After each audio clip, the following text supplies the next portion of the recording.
Section 1. You will hear a man inquiring in a tourist centre about activities suitable for families. First, you have some time to look at questions 1 to 4.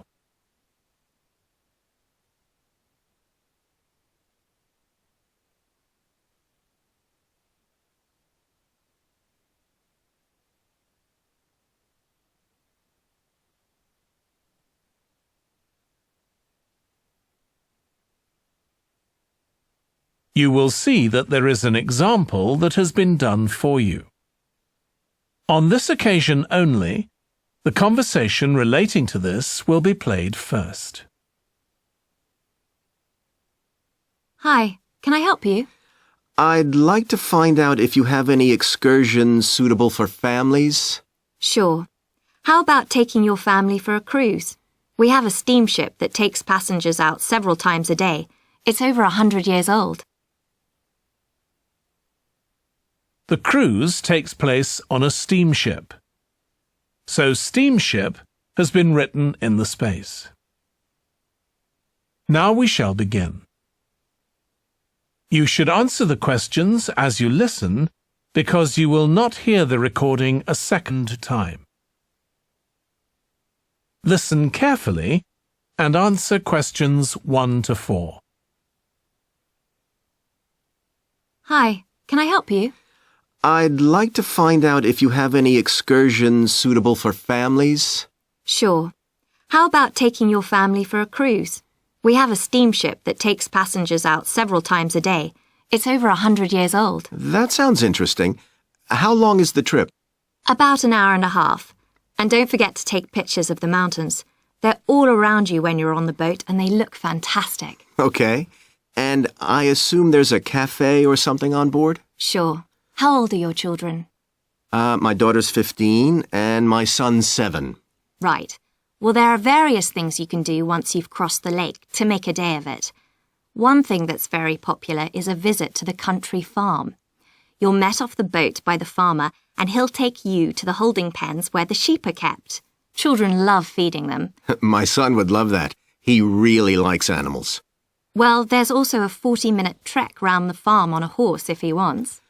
Do you think he'd manage it? He hasn't done that before. Sure. It's suitable for complete beginners. Good. And again, visitors are welcome to explore the farm on their own, as long as they take care to close gates and so on. There are some very beautiful gardens along the side of the lake which also belong to the farm. They'll be just at their best now. You could easily spend an hour or 2 there. Okay, well, that all sounds good. And can we get lunch there? You can, and it's very good, though it's not included in the basic cost. You pay when you get there. Right. Before you hear the rest of the conversation, you have some time to look at questions 5 to 10.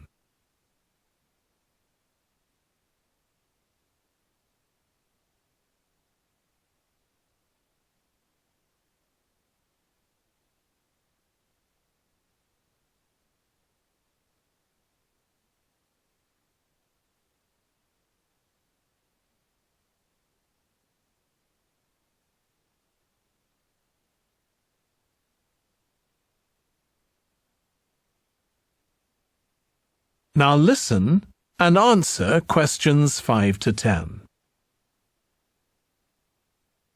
So, is there anything else to do over on that side of the lake? Well, what you can do is take a bike over on the ship and then go on a cycling trip. There's a trail there called the Back Road. You could easily spend 3 or 4 hours exploring it, and the scenery's wonderful.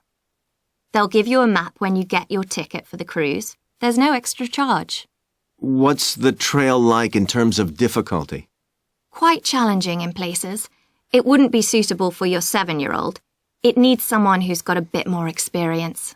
Well, my daughter loves cycling, and so do I, so maybe the 2 of us could go, and my wife and son could stay on the farm. That might work out quite well. But we don't have bikes here. Is there somewhere we could rent them? Yes, there's a place here in the city. It's called Ratcheson's. I'll just make a note of that. How do you spell it? Ratchesons.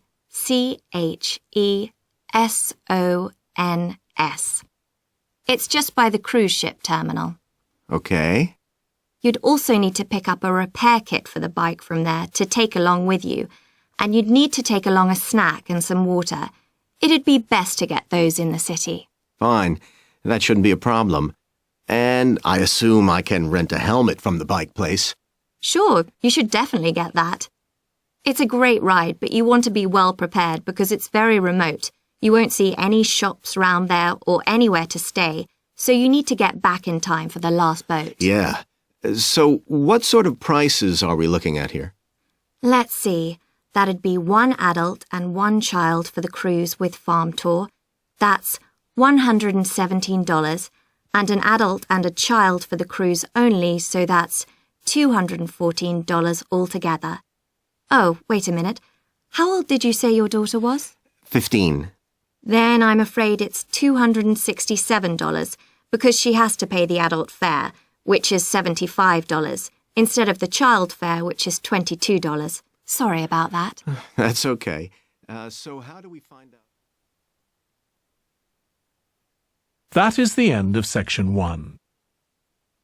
You now have half a minute to check your answers.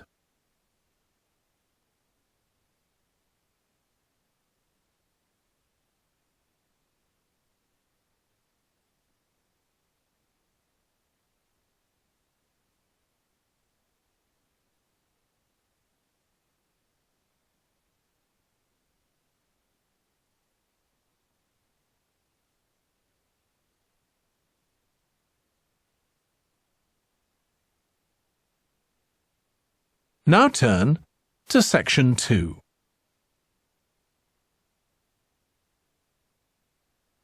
Section 2. You will hear a restaurant manager talking to a small group of new staff who are starting work as kitchen assistants in a restaurant. First, you have some time to look at questions 11 to 16.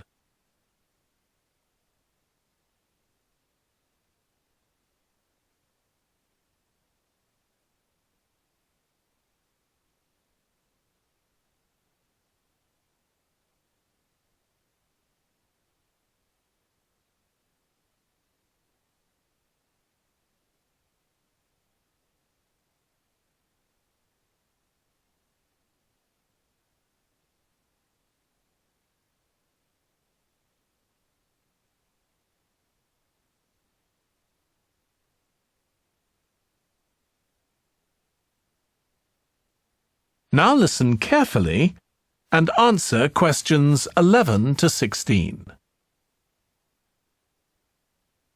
Good morning, everyone. My name's Joy Parkins, and I'm the restaurant manager. And I understand that none of you have had any previous experience as kitchen assistants. Well, you might be feeling a bit nervous now, but most of our kitchen assistants say they enjoy the work. OK, they might get shouted at sometimes, but it's nothing personal, and they're pleased that they have so many different things to do, which means they never get bored.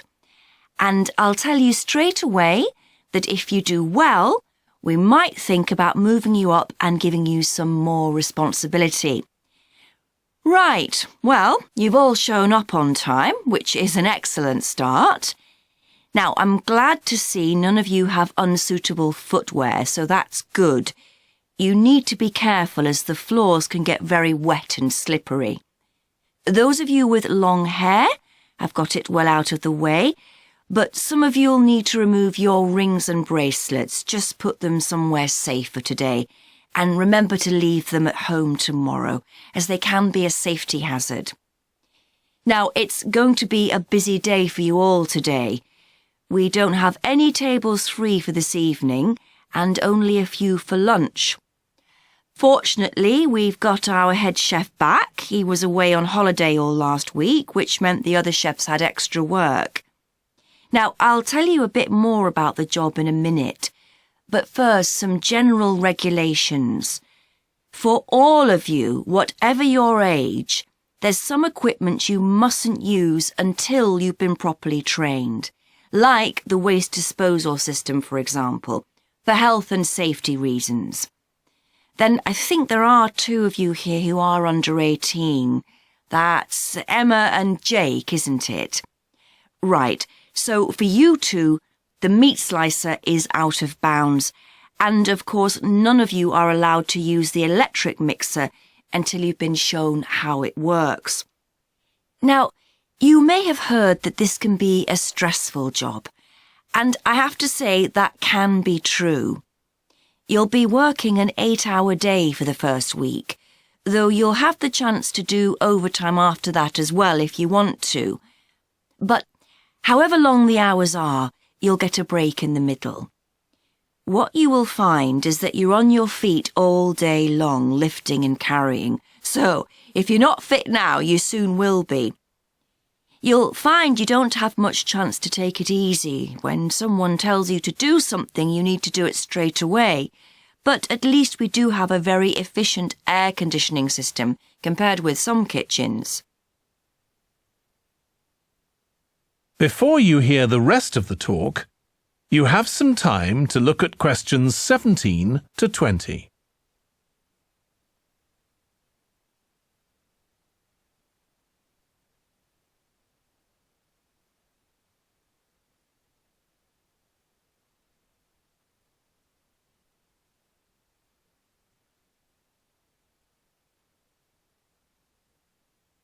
Now listen and answer questions 17 to 20.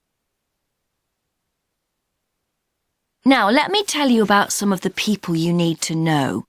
So, as I said, I'm Joy Parkins, and I decide who does what during the day and how long they work for. I'll be trying to get you to work with as many different people in the kitchen as possible, so that you learn while you're on the job. One person whose name you must remember is David Field. If you injure yourself at all, even if it's really minor, you must report to him, and he'll make sure the incident is recorded and you get the appropriate treatment. He's trained to give basic treatment to staff himself, or he'll send you off somewhere else if necessary. Then there's Dexter Wills. He's the person you need to see if you smash a plate or something like that. Don't just leave it and hope no one will notice. It's really important to get things noted and replaced, or there could be problems later. And finally, there's Mike Smith. He's the member of staff who takes care of all the stores of perishables. So, if you notice we're getting low in flour or sugar or something, make sure you let him know so he can put in an order. OK, now the next thing we need to cover. That is the end of section 2. You now have half a minute to check your answers.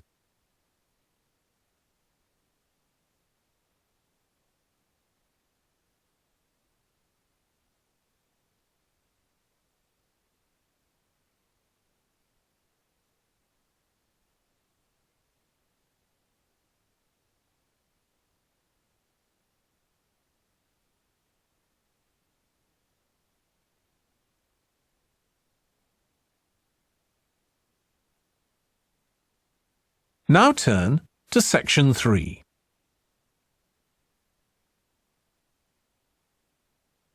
Section 3. You will hear 2 students called Trudy and Stuart, who are both studying to be librarians, discussing a paper that they are going to write together. First, you have some time to look at questions 21 to 23.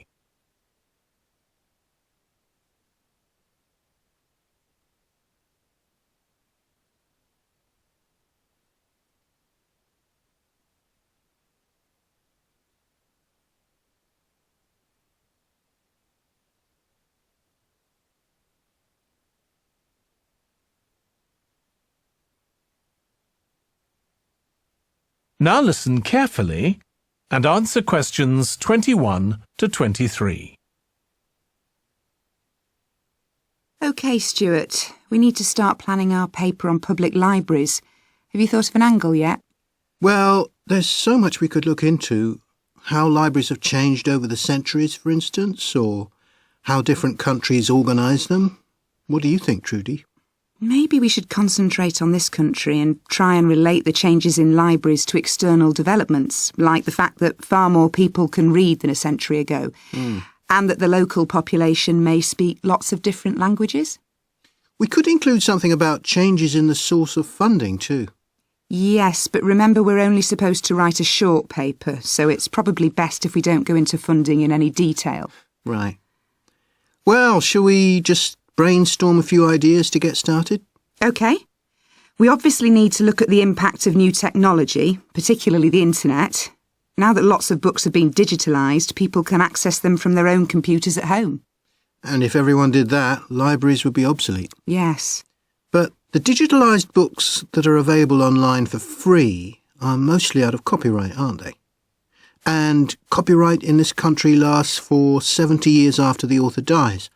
So you won't find the latest bestseller or up-to-date information. That's an important point.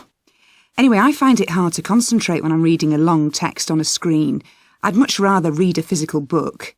And it takes longer to read on a screen. Oh, I prefer it. I suppose it's just a personal preference. I expect the libraries will go on evolving in the next few years. Some have already become centres where community activities take place, like local clubs meeting there. I think that'll become even more common. I'd like to think so. And that they'll still be serving their traditional function, but I'm not so sure. There are financial implications after all. What I'm afraid will happen is that books and magazines will all disappear and there'll just be rows and rows of computers. They won't look anything like the libraries we're used to. Well, we'll see. Before you hear the rest of the discussion, you have some time to look at questions 24 to 30.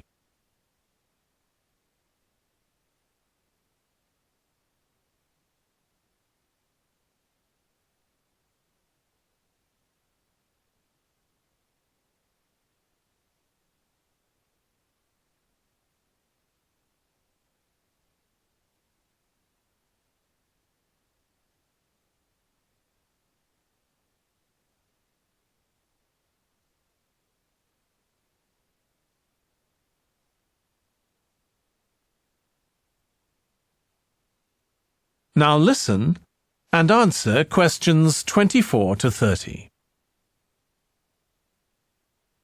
I've just had an idea. Why don't we make an in-depth study of our local public library as background to our paper? Yes, that'd be interesting. And raise all sorts of issues. Let's make a list of possible things we could ask about, then work out some sort of structure. For instance, we could interview some of the staff and find out whether the library has its own budget or if that's controlled by the local council. And what their policies are. I know they don't allow food, but I'd love to find out what types of noise they ban. There always seems to be a lot of talking, but never music. I don't know if that's a policy or it just happens. I've often wondered. Then there are things like how the library is affected by employment laws. I suppose there are rules about working hours, facilities for staff and so on. Right. Then there are other issues relating to the design of the building and how customers use it. Like, what measures does the library take to ensure their safety? They'd need floor coverings that aren't slippery, and emergency exits, for instance. Oh, and another thing. There's the question of the kind of insurance the library needs to have, in case anyone gets injured. Yes, that's something else to find out. You know something I've often wondered? What's that? Well, you know they've got an archive of local newspapers going back years. Well, next to it, they've got the diary of a well-known politician from the late 19th century. I wonder why it's there. Do you know what his connection was with this area? No idea. Let's add it to our list of things to find out. Oh, I've just thought. You know, people might ask in the library about local organisations, like sports clubs. Well, I wonder if they keep a database, or whether they just look online. Right. I quite fancy finding out what the differences are between a library that's open to the public and one that's part of a museum, for example. They must be very different. Then something else I'd like to know is... That is the end of section 3. You now have half a minute to check your answers.